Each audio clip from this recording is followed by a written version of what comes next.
হয় উনি হচ্ছে এই মুস্তাকের বাড়ি সার্চ দেওয়া হলো, ওনাকে কিন্তু দ্রুত নিয়ে আসা যায়। আসামির মধ্যে মূল আসামি সামিরাকে ডললে অন্য সব আসামিরা বের হয়ে আসবে, কারণ কান টানলে মাথা চলে আসে, সামিরাকে টানলে সব আসামি বের হয়ে আসবে। এদিন নতুন প্রজন্মের ভক্তরাও এসেছিলেন মানববন্ধনে। তাদের একটাই দাবি, সালমান শাহ হত্যার বিচার চাই।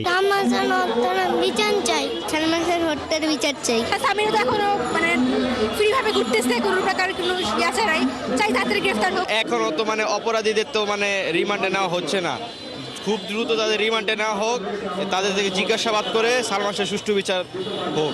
দেশের বিভিন্ন প্রান্ত থেকে প্রেস ক্লাবে ছুটে আসেন সালমান ভক্তরা। প্রধান অভিযুক্ত সামিরা হককে দ্রুত গ্রেফতারের আহ্বান জানান তারা। সুদীর্ঘ 29 বছর পর সালমান শাহর অপমৃত্যু মামলাকে হত্যা মামলায় রূপান্তর করেছে আদালত। তবে তদন্তে ধীর গতি দেখে সালমান ভক্তদের মাঝে জেগেছে সংশয়। প্রিয় নায়ককে সঠিক বিচার এনে দিতে অপেক্ষা